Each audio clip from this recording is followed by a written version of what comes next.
Hey guys, welcome to another WoW Weekly with Myst. For this week, we have a Legion time walking.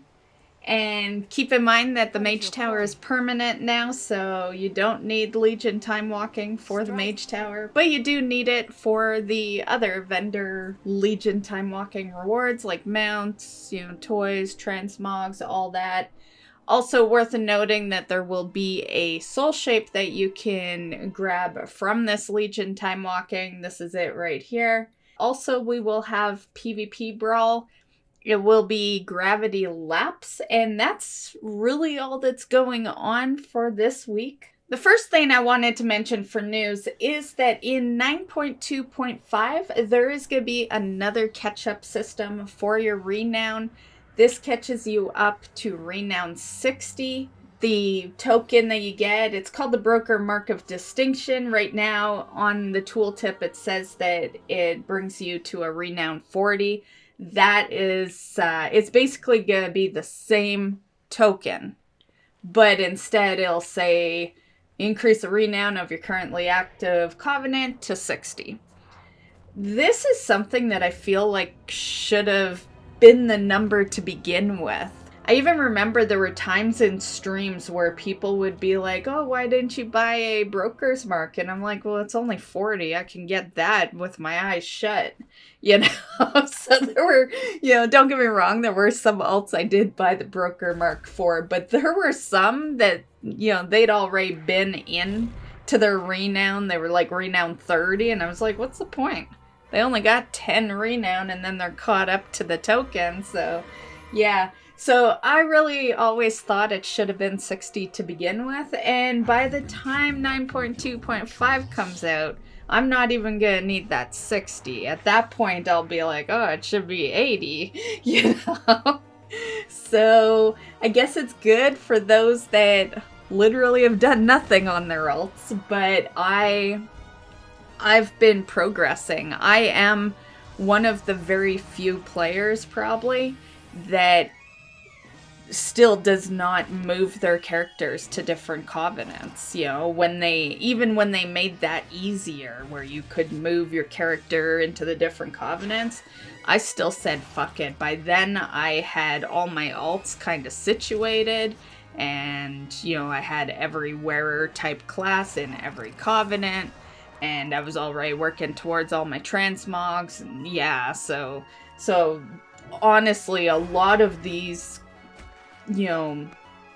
eases that they put into the game, they put them in too late, honestly. Like, if you're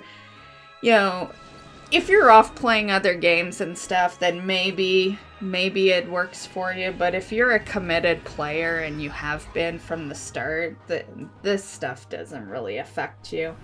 Another thing to add into this is that there is some new 100% chances for Renown, and this is pretty crazy because this is gonna make Renown really easy. So a Mythic and Mythic Plus dungeon, 100% chance you get Renown. Torghast layers 9 to 16 will give you Renown. Defeating a Shadowlands raid boss gets you Renown. And winning a rated battleground gets you a 100% chance for Renown. I will also mention those that are actively farming out Renown and stuff. Zereth Mortis is awesome for Renown. I went there on an alt, and my alt was getting a shit ton of Renown out of Zereth Mortis. So if you are struggling for Renown, just hit up that place if you haven't, because you will get lots. Don't skip campaign quests. Like if you've done it on the main, you'll have the option to skip. That will screw you over. If you're there for Renown, do not skip any of those chapters. Just do them and you'll get it. Okay, so something coming into the picture this week is the creation catalysts. I have talked in the past on this a couple of months ago. I had mentioned it, and then I had made note a few weeks ago that I wasn't going to talk about it until it was ready to be here, because it's easy to forget old news, right? Since it's going to be here next week, let's talk about it. Basically, the point of the Creation Catalyst is for you to take your Season 3 pieces of gear and transform them into set pieces. Here on the map, this is where your Creation Catalyst is gonna be. This is kind of what it looks like once you get there. Once reset occurs, it will just be unlocked. There's no quests or anything that you need to do to unlock it. It's just an instant unlock, which is nice. Now, this couldn't have come at a better time because I actually got a tier piece this week. I was really happy about it, and then I realized it was a chest piece, and currently my highest item level piece on me right now is the chest. So here is what it's going to cost. You can see bracers and cloaks are 600 cosmic, belts and boots 800 cosmic, gloves and shoulders is 1200. And chest, helm, and legs is 1,500. Of course, chest would be one of the highest amounts. So for what can be converted at the Catalyst, it's any gear you get from Sepulture, the first ones. You can transform your Cosmic Gladiator gear.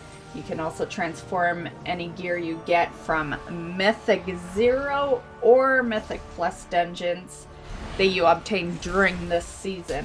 There's gear that you can purchase from Rafik, and that's through the Sandworn Relics. I've been purchasing a bunch for transmog purposes. So those can be transformed, and then the last one is Dantros, World Boss. Any gear you get from him can be transformed at the Creation Catalyst. Or converted, whichever word you prefer.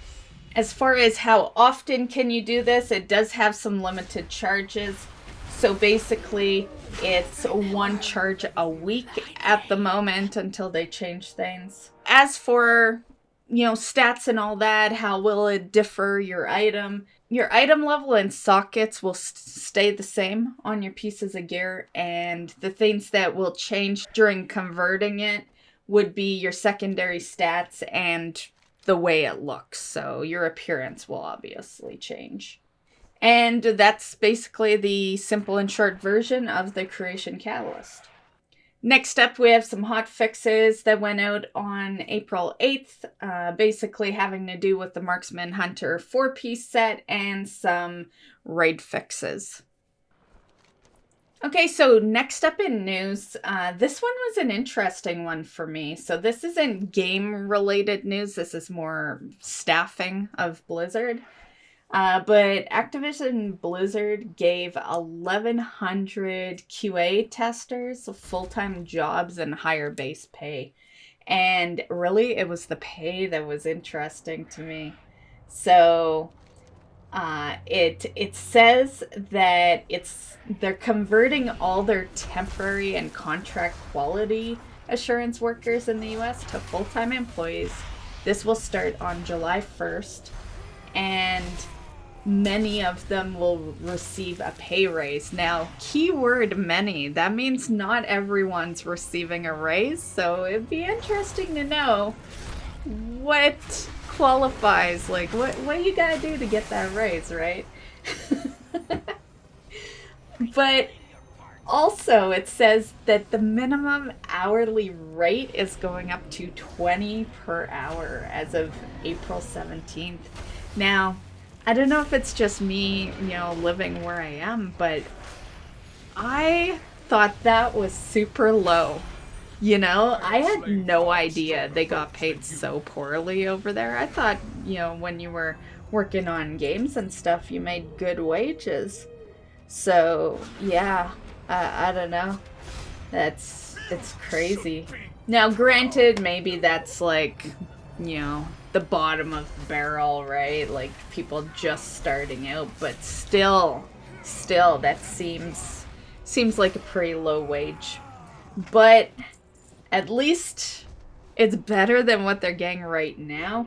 The article didn't really say what they were getting, but rumor is that they're making like $14 an hour right now or something, which seems very low. Granted, every area is different, but where I live, that is not even minimum wage. That's lower than minimum wage. But grats to them at least, you know.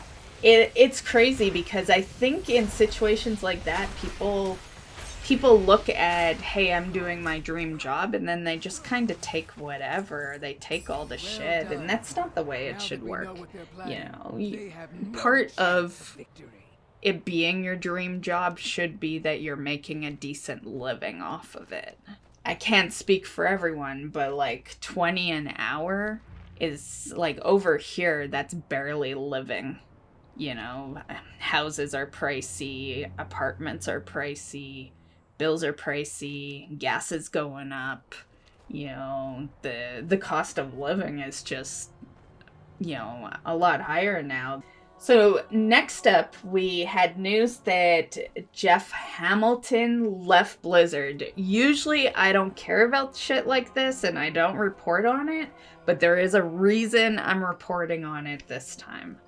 I don't know the guy personally, like I have no hate towards him or anything, but I do know what his job was and what he had a part in. And so I do happen to know that he brought, him and his team, because it's not just one person, right? But him and his team brought in all the systems of Legion and BFA and Shadowlands. And I'll tell you right now, that's when I started disliking WoW. I kept playing, of course, but I was nothing but love for WoW until Legion and their systems. And don't get me wrong, Legion's up there as far as, you know, my favorite expansions goes. I think it's in like the top 3. But it took me pretty much being in the middle to end of Legion and accepting those features to have it rank. Luckily, all the rest of the content was amazing. But that is when I kind of started disliking WoW, and it's one of the hopes I have for future expansions is that they trash these systems, go back to the old school ways of just having dailies and, you know, like, yeah, I have nothing against the world quests, those are fine, but all these crappy systems, you know, like, even I know a lot of people have liked the Covenants. I hated the Covenants for Shadowlands. Class Hall was way better, you know, and yeah, so it's a tough call, because like some stuff is good, you know, the Class Hall, you know, if you didn't have systems, you probably wouldn't have had the Class Hall to begin with. Him leaving doesn't really mean systems are going away, but it would be nice. You know, if there's a small chance it could mean that, I'd be grateful for that. But at the end of the day, like I said, you know, not one person is in charge of that. It's a whole team, and yeah. And a part of me wonders if maybe other people were thinking like me, because when I went to go see the comments, because I wanted to see what other people thought, because as soon as I saw that he was in charge of systems, I'm like, oh my god, that's the one major feature I hate, you know? And I went to see the comments and they were locked. So I imagine there must have been some hate starting, and then they locked the comment section. So one thing that was discovered this week was a achievement in the 9.2.5 PTR. And the achievement is to purchase the Diablo 4 Collector's Edition, which rewards you a mount. It's called the Amalgam of Rage. Now, as far as we know, there's no reveal for it. And if anything, we've gotten confirmation that we will not see D4 this year. So that is confirmed info. We will not see it. So this is going to sit in here for a while. And, the earliest we're going to see a D4 would be like 2023. Back when it first got announced that they were working on it, I predicted on stream back then that we would probably see Diablo 4 in 2024. That was my prediction, and it's still my prediction. I still think that that's kind of the timeline we're looking at for a release date. But it doesn't mean that pre-orders couldn't start at, say, maybe the end of this year. And they've done a lot of work. D4 was announced that they were working on it back in 2019. So they have been working on it for a while, and they've done some really good progression for it.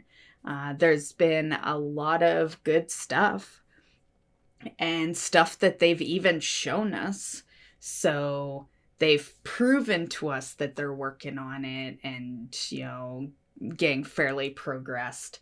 So my personal thoughts is that they could be giving us a little more info soon. It won't be no release date or anything, but they could be giving us a little more info.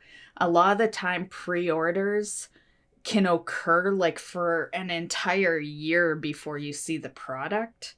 And the thing is, this is a World of Warcraft mount. It's not a Diablo mount, right?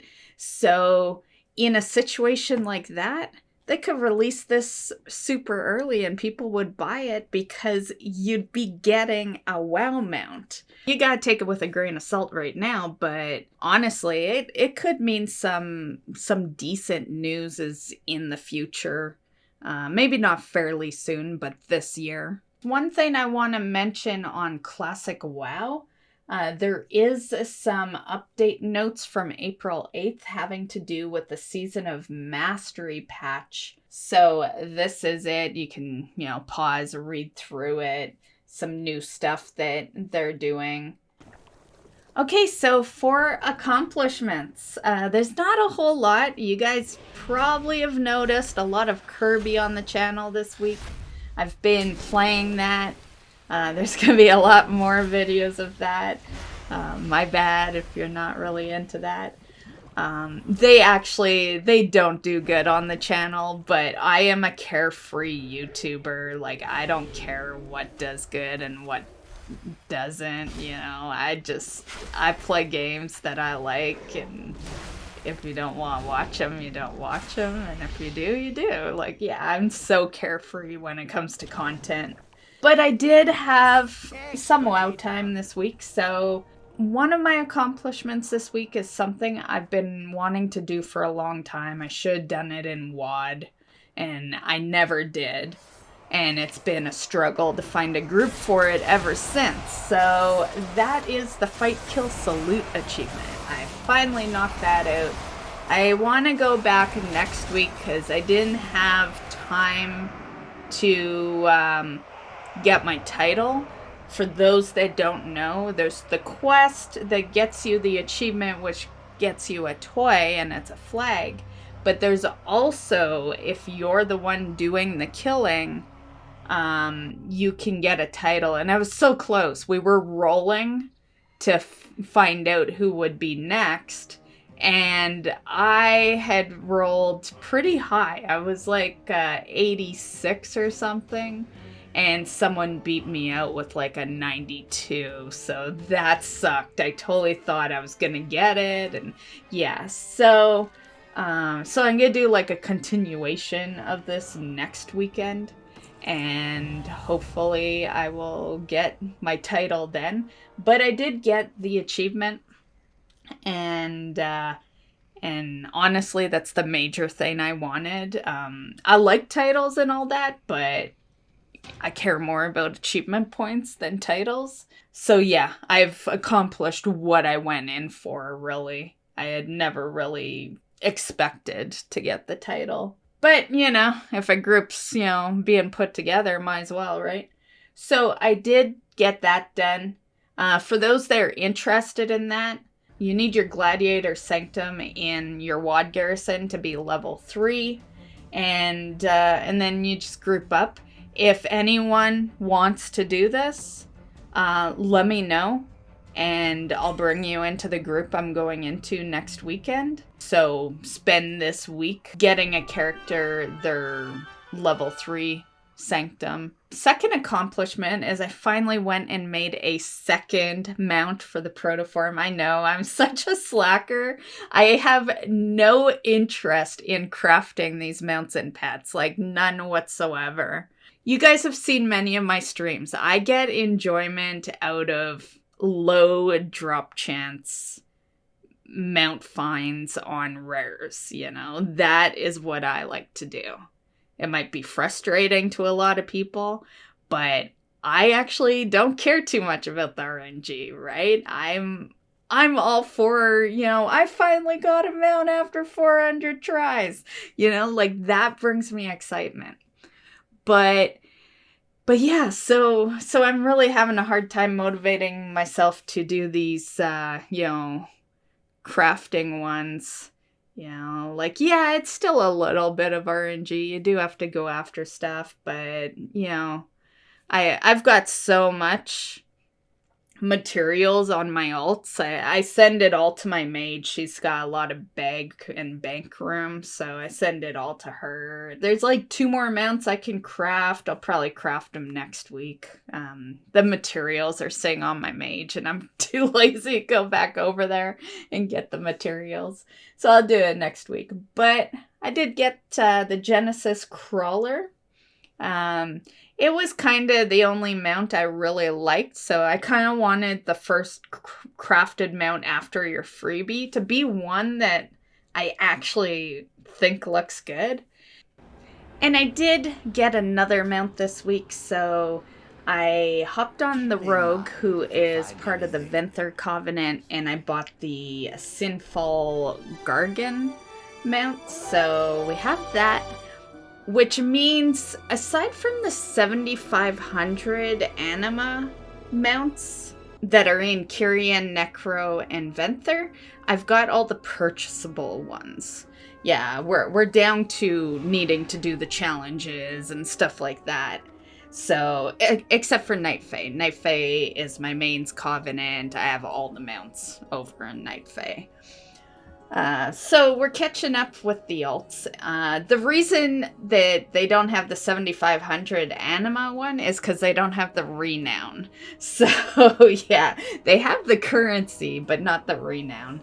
And I'm actually okay with that for now because honestly, I like to do a lot of stuff on my main. There's a lot of achievements and stuff I'm going after.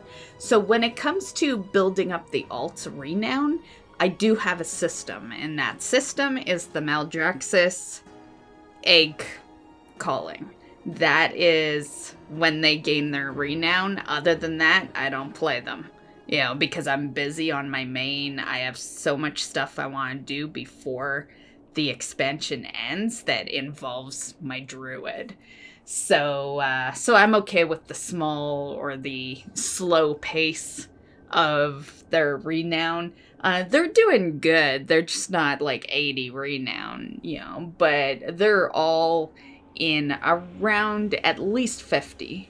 So they're doing fine. Okay, so that concludes the accomplishments. One final thing I'm gonna say is that streams are back. I had taken a little break, was a little stressed out, so I just needed a little time. But they are back, and they'll return on Wednesday. And then as far as like knowing the future days for that, I always post them on the YouTube page. So if you go to the home page, you'll always see the next upcoming streams. And yeah, and that's all I have for this video. So I hope you enjoyed. Let me know in the comments what you think of some of the stuff that I talked about in this video. And we'll see you in the next one. Bye, guys.